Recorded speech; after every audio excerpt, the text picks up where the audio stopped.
Hi everyone! It is Sunday afternoon, although it could be any day of the week, but it's Sunday afternoon and I am making Sunday dinner for the family. And so what I am looking to do today is make a simple meatloaf, okay? Meatloaf does not have to be dry, it does not have to be flavorless, it doesn't have to be boring. And while this one isn't going to be crazy fancy, it's going to be a couple of things. It is going to be flavorful. It is not going to have big chunks of vegetables or onions in them, so we are not offending the small children. And it's going to be very quick to put together. So even though it's going to take quite a bit of time in the oven, you are not going to be slaving away all afternoon. So I think that that is an all-around win. So to start, the meat. I'm making a huge recipe because I have a dentist appointment this week and I don't want to cook that night. So I have 2 pounds of 85/15 ground beef and I have 1 pound of ground pork. The pork does two things. It lightens the meatloaf texture a little bit and it adds a lot of flavor. A lot of times you'll see meatloaf mix in the grocery store and that's perfectly fine to buy. This is about 3 pounds of meat though. So if you're going to follow exactly what I'm doing, you're going to be looking for about 3 pounds of that mix. Meatloaf mix will also typically have ground veal in it. Totally fine by me. And if I could find that, I probably would have bought it, but just not available at the store that I was shopping at. We are also, because we are using 3 pounds of meat, we need a significant number of eggs. So I have 5 eggs. That's our binder. I have 1 really large onion, and I might use part of another one depending on how much we get. Ketchup, because this is a lot of flavor. 1 good-sized clove of garlic. So remember with the guacamole, I was a little bit like, how can you put a number on garlic? I think that this is going to be about a teaspoon of garlic. And then our herb is ground thyme. Use fresh if you have it. However, in this meatloaf, I don't think it makes much of a difference whether or not you use dry or fresh. Oh, breadcrumbs. Regular unflavored breadcrumbs. All right, that's it. That's all you need. Step number 1, remove your rings and jewelry because you are going to be using your clean hands. So jewelry to the side unless you want to be picking ingredients out of your hands. Okay, so step 1, just get that meat in the bowl and forget about it for a minute. I want you to use your food processor for the onions for you to save time, and especially if you have kids that you're cooking for and if they see a flake of an onion, they're going to freak out and not eat dinner. So I want you to use your mini chop if you have one. Otherwise, just get a really, really fine chop on the onion. You could even grate it on your box grater. It's just you're gonna cry. That's gonna be kind of an egregious experience with your onion that you may not want to have. All right. So you don't need to pre-chop your onion a ton before you put it in the food processor. Just take both ends off. Make sure all your skin is off. This is an onion that I peeled the other day thinking maybe I would need it, and I didn't. So I saved myself some time. And we're just going to half, and then, I don't know. You don't want to overwhelm your food processor. I am going to be processing these until they're pretty much obliterated. I do not want one complaint about chunks. If your kids are down with the chunks, then, I mean, do whatever you want. Lost an onion. Oh well. All right, so let's get all of that down in there. And I apologize.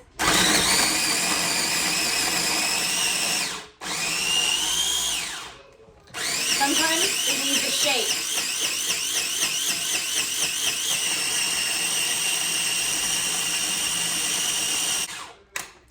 Periodically check it. There's still a couple of big chunks in there, so I'm going to keep going.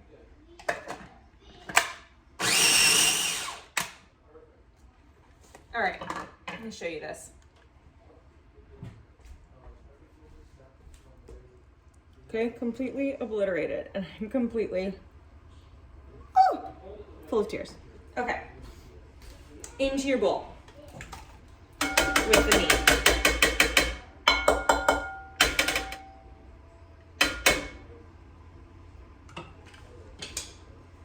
I love this kitchen tool. It's, I don't know if it's a spoonular, it's like, you know, just like a wooden spatula. It's awesome. I need a quick break because that onion, that is a tear. All right, I'm alive. Okay, so back to the meatloaf.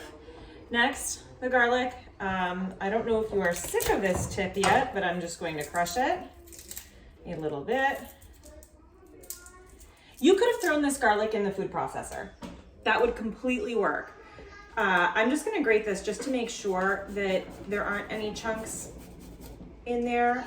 For the same reasons that I've talked about in the past, this helps make sure that the garlic is evenly distributed throughout your meatloaf, and also makes it so that nobody's biting into one gigantic piece of garlic. So instead of having some pieces that have garlic flavor and other pieces that don't have garlic flavor, we have ensured that we have even garlic distribution. And I did see that a chunk fell in, and we're just gonna take care of that. There we go.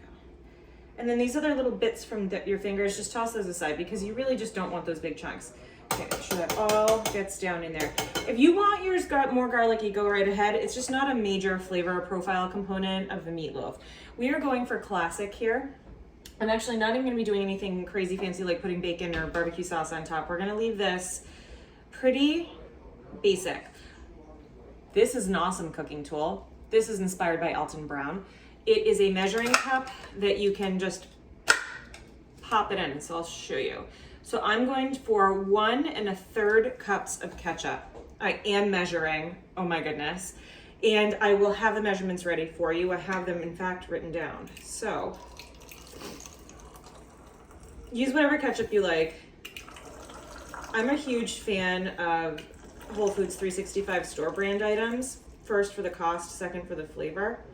There's something about this ketchup, and I think it's that it actually has cane sugar in it, not high fructose corn syrup. It just tastes really, really good.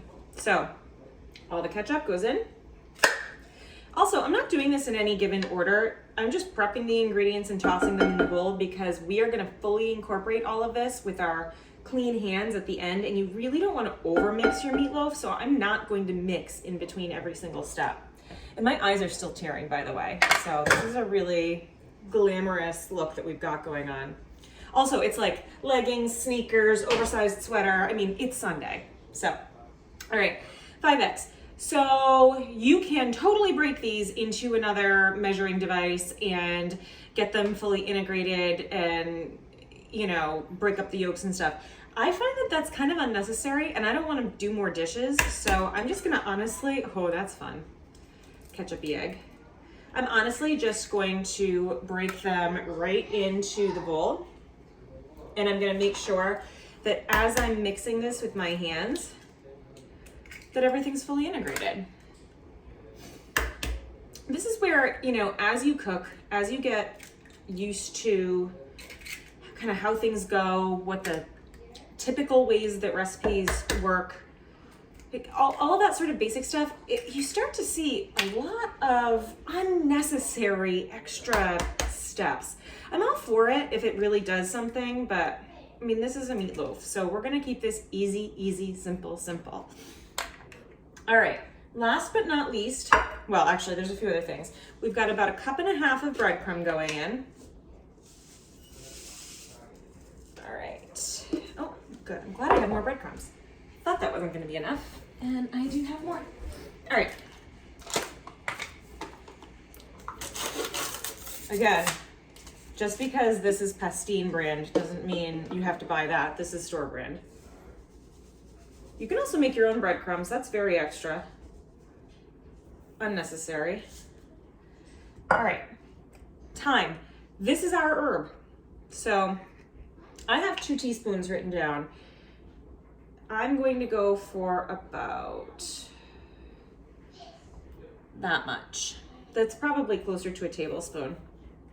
Since it's our only herb, we do want to make sure that there's enough, but we also don't want to overwhelm the dish and have anyone go, ew, what's that? Trust me.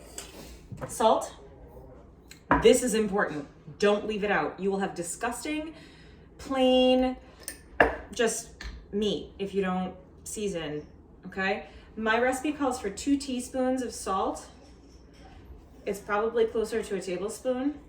You can always check your seasoning with things like meatballs and meatloaf by, once you've got it all mixed up together, take a small like ball of it, throw it in the microwave for until it's cooked through, like a minute or so, not even. Taste it. If it doesn't taste enough, you need a little bit more salt, a little more pepper, a little more of everything. And that is something that I oftentimes will do and probably will do today so that I am not wasting 3 pounds of meat on a flavorless outcome. Lots of freshly ground black pepper. Lots. Beef loves black pepper. It really brings something out in it. All right. Okay. Roll up your sleeves. Oh, I'll take my watch off actually even. I don't need Garmin to track my steps right now, right? All right, so I'm actually starting with those breadcrumbs, with the eggs and breaking them up a bit with my hands. All right, oh, it's cold. All right, and I am kind of moving through with this kind of motion, breaking up the meat, fully incorporating everything. You can use a spoon, but it's just not gonna work as well. So just know, if you're making meatloaf, just commit to this part. All right. Now, the key is not over mixing it, but also making sure that everything is well incorporated. You don't want a visible chunk of, like the pork meat is a different color than the beef. You don't want like a visible difference in color between the meats. You don't want any areas where there's thick amounts of breadcrumbs streaking through. You will notice that this is a somewhat wet mixture. You don't want a dry meatloaf, right? We're not looking to make our children and our husbands hate meatloaf. We're looking to have them say, wow, I never thought I'd like this meatloaf, okay? All right. What am I thinking about this? I am thinking, let me give it a few more turns. I'm almost now just like, I'm really using my fingers to kind of get down in between everything. I'm thinking that we are pretty much there with an even distribution of the meat. All right, what I'm going to do is I am going to wash my hands and then grab a spoonful of meat, microwave it, and do exactly what I just told you I was going to do. All right. Got my cookie scooper, and I'm just gonna cookie scoop a bit into a bowl and microwave it. Okay.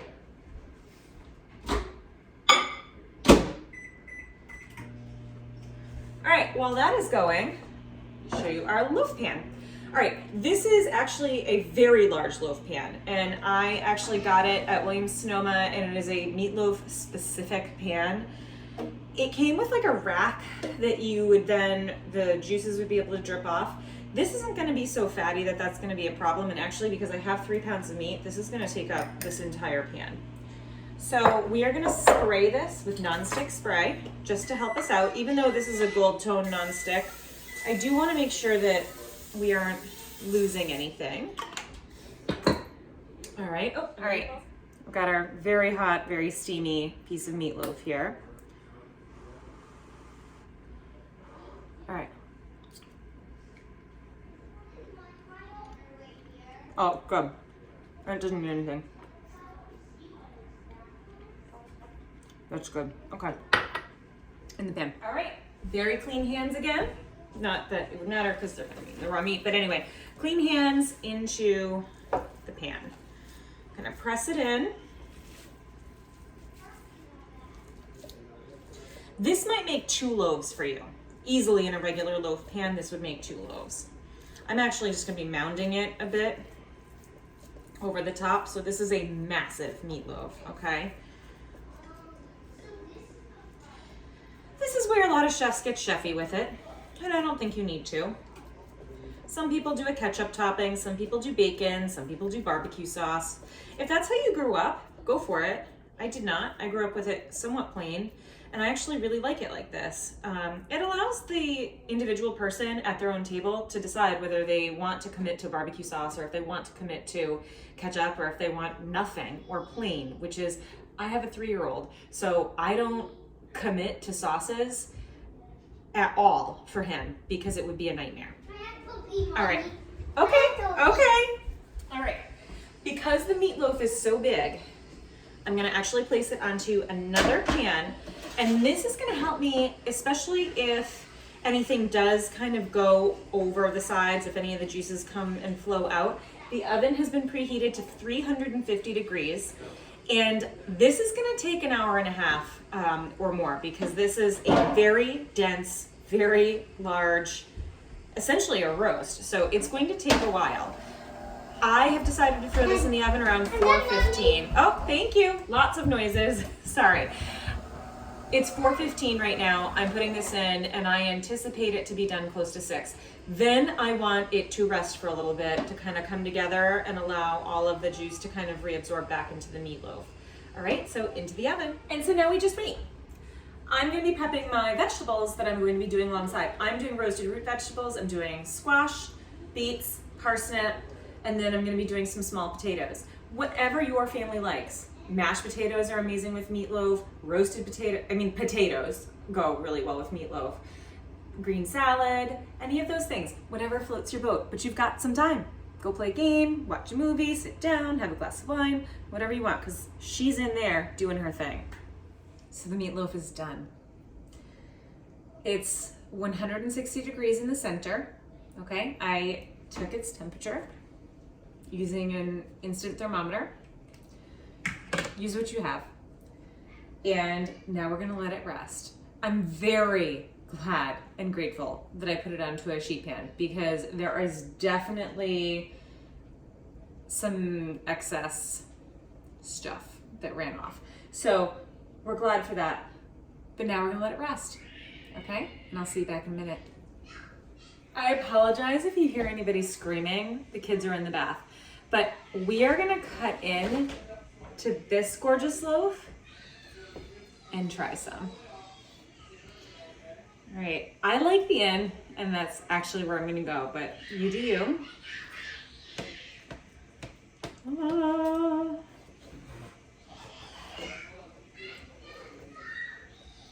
Oh boy.